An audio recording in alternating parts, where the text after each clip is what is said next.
Au fond des océans se cachent des choses pour le moins énigmatiques.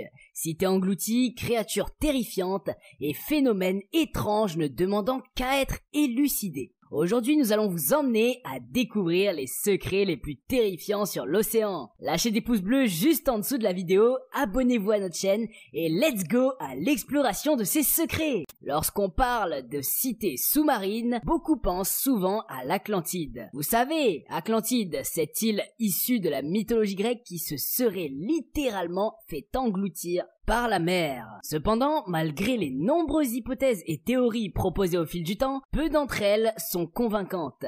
Pour autant, cela ne veut pas dire que les villes aquatiques n'existent pas. Bien au contraire, toutes les épaves d'anciens navires, il y a une quantité astronomique de ruines enfouies sous l'océan, que ce soit à Port-Royal, en Jamaïque, ou celle en Israël, ou encore la cité de Dwarka, en Inde. Nombreux sont les vestiges sous-marins à avoir perduré depuis des siècles, voire des millénaires, et comme d'habitude, certains suscitent beaucoup d'intérêt. Pour en savoir plus, rendez-vous dans l'archipel japonaise Ryukyu, le monument de Yonaguni. Énorme structure de pierre qui semble être mégalithique, a été découverte par Kiyashiro Aratake, un organisateur de plongée touristique en 1985. La structure est constituée d'immenses plateformes interrompues par des failles formant de grandes marches angulaires séparées par des parois à l'apparence lisse. Les failles sont géologiquement récentes. Cette mystérieuse pyramide s'élève sur 76 mètres au-dessus des fonds marins. C'est en partant à la recherche de nouveaux points d'observation des requins marteaux que Kiyashiro Aratake a fait l'incroyable découverte d'un étrange monolithe sous-marin. Il l'a surnommé le Machu Picchu sous-marin, mais le site de plongée est maintenant connu en japonais sous le nom de Kaitei Iseki, littéralement le monument en pierre situé au fond de la mer. La découverte a immédiatement suscité un débat quant à savoir s'il s'agissait d'une formation naturelle ou d'une structure artificielle créée par une civilisation ancienne.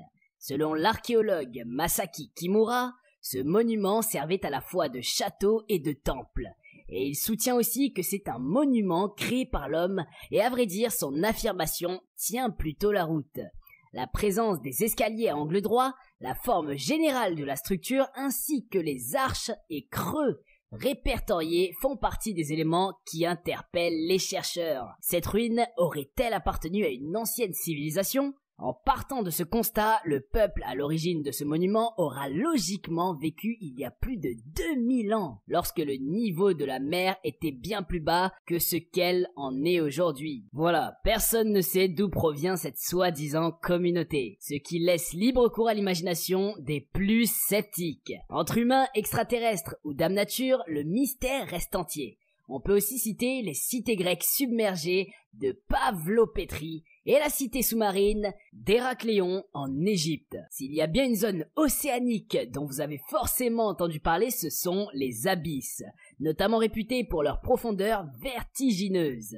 Pourtant, au 19e siècle, les gens croyaient qu'il n'y avait aucune forme de vie humaine à plus de 500 mètres en dessous de la mer. Heureusement que les mentalités ont évolué avec l'arrivée des nouvelles technologies.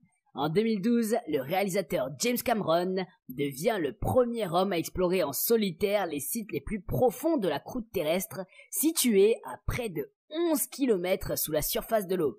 Cette expédition lui a aussi permis de réaliser un documentaire intéressant, mais également d'observer certaines espèces durant sa descente, car il ne faut pas l'oublier, l'océan est le plus grand écosystème au monde. Selon les scientifiques, la zone abyssale est comprise entre 2 et 6 km de profondeur, et on y retrouve bon nombre de créatures pour les moins étranges. Avec cet environnement, c'est difficile de ressembler à quelque chose car il fait froid, la pression est juste astronomique et les seules sources d'éclairage sont issues de bioluminescence et du coup ça donne des animaux spéciaux tels que le poisson ogre, la baudroie des abysses, le barataï qui d'ailleurs explose quand il remonte à la surface ou encore le grand bousier avec un nom plutôt explicite. Bien sûr, il existe plein d'autres espèces, certains au physique plus harmonieux qui ont dû s'adapter au fil du temps. Plus on descend dans les profondeurs, plus la faune se raréfie, et donc plus la quantité de nourriture disponible diminue. Pour se nourrir, de nombreux animaux du monde abyssal ont adopté d'autres modes d'alimentation que ceux habituellement connus. D'autres animaux vivant sur le fond filtrent le sable pour trouver des restes alimentaires. Certains animaux sont charognards et se nourrissent principalement des carcasses de grands animaux morts en surface. Ainsi, un cadavre de baleine échoué sur la plaine abyssale peut attirer des centaines d'animaux venus de loin se repaître de cette manne providentielle. Pour survivre à ce manque de nourriture, ces animaux charognards se sont adaptés biologiquement. Ils se constituent des réserves énergétiques, nagent lentement et peuvent ralentir leur métabolisme pendant des périodes de jeûne prolongées. À vrai dire, on ne connaît pas grand-chose des fonds marins. C'est un espace que les hommes sont appelés à exploiter et à découvrir. Ils ont beau être riches en minerais rares, dans cet écosystème, toute forme de vie est relativement fragile. 3 points. Miami, Porto Rico et l'île des Bermudes, formant un vaste triangle dans l'océan Atlantique. Dans ce triangle, depuis plus d'1 siècle, de nombreuses disparitions inexpliquées d'avions et de navires, souvent caractérisées par leur soudaineté et l'absence d'épave. Partant de ce constat indéniable, de nombreux scientifiques et journalistes ont enquêté sur les causes de ces disparitions sans jamais trouver d'explication fiable. Le triangle des Bermudes est le secteur le plus mystérieux de notre planète pour l'aéronautique et la marine. De nombreux mythes et légendes accompagnent des théories plus pragmatiques et des témoignages mystérieux. Les théories scientifiques et réalistes pour expliquer les disparitions enregistrées dans le triangle des Bermudes ne manquent pas. Bien que quelques catastrophes ont pu être expliquées, il faut quand même constater que personne n'arrive à comprendre vraiment ce qu'il se passe dans ce secteur. Certes, la disparition d'un navire ou d'un avion dans les profondeurs de l'océan est beaucoup moins étrange que ne le serait celle d'un train entre 2 gares. Et aujourd'hui, il n'est pas recensé de disparition de train. Mais le nombre de disparitions et leurs caractéristiques, disparitions soudaines et souvent aucune trace retrouvée, soulèvent de nombreuses questions. Au vu de la fréquentation aérienne et maritime du secteur, de son relief et de sa météo imprévisible, il ne s'agit peut-être que d'un phénomène statistique ou d'erreur humaine.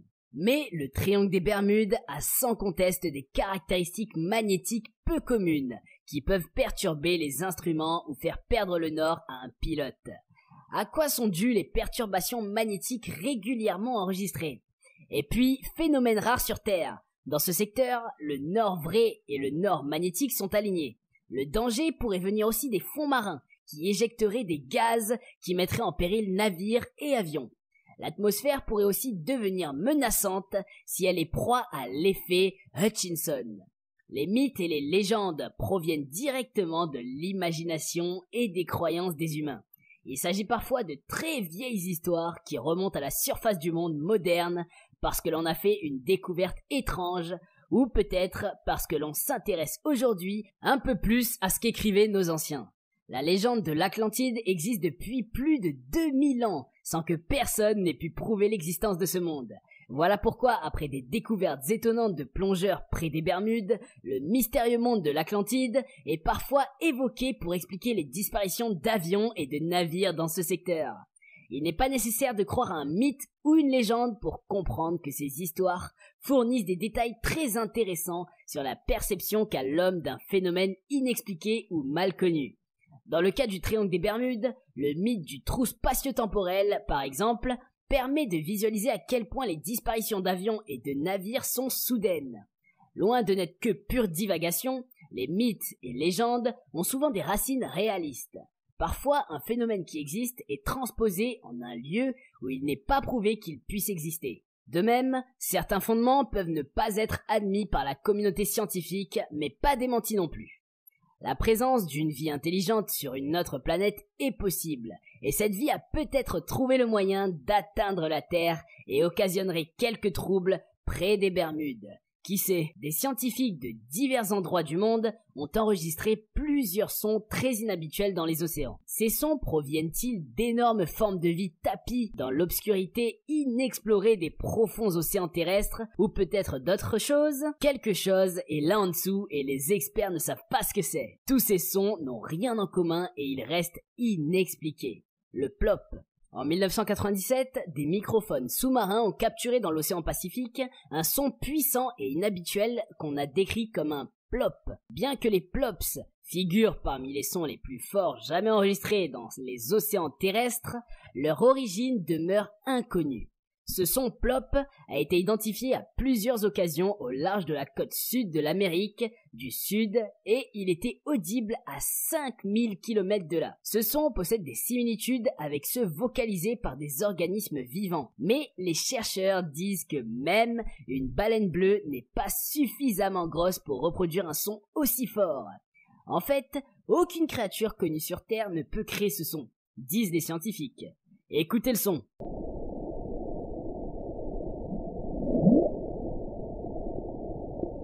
Julia. Le son a été enregistré le 1er mars 1999 sur le réseau hydrophonique autonome de l'océan Pacifique, RHAOP, à l'Équateur. La source du son est inconnue, mais suffisamment forte pour être entendue sur l'intégralité du réseau. Il dure environ 15 secondes et est limité à une bande de fréquence très étroite. Écoutez le son.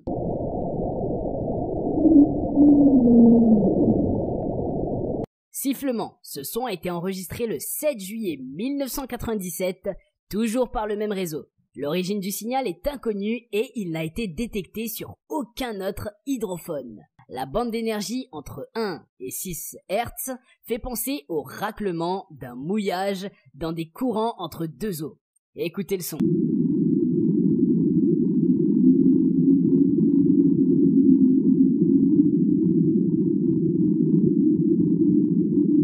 Balayage.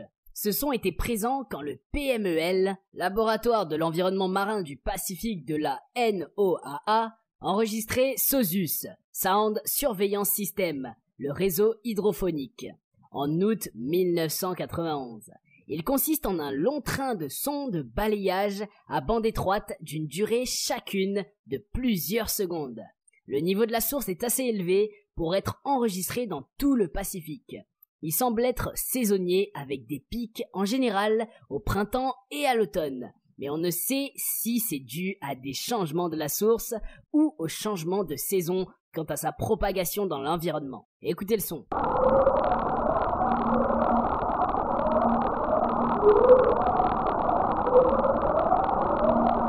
Balayage.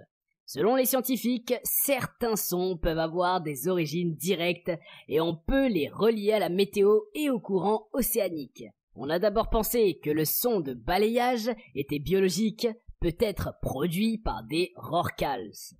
Mais quand des récepteurs ont recueilli le son à des extrémités opposées du Pacifique, les chercheurs ont conclu qu'il était trop fort pour avoir été produit par une baleine. Les signaux restaient aussi les mêmes tout au long d'une saison, alors que le chant des baleines aurait dû varier pendant leur migration. Et le son était aussi trop uniforme pour provenir de baleines. Comme vous avez pu le constater, l'océan regorge de phénomènes inexpliqués, artefacts étranges, créatures mythiques et des zones légendaires qui contribuent à des fonds marins. C'est une véritable énigme. Nous avons exploré à peine 5% du monde aquatique et il nous reste encore énormément de choses à découvrir. En attendant, si la vidéo vous a plu, n'oubliez pas de vous abonner et de nous laisser vos impressions en commentaire. Merci beaucoup, à la prochaine.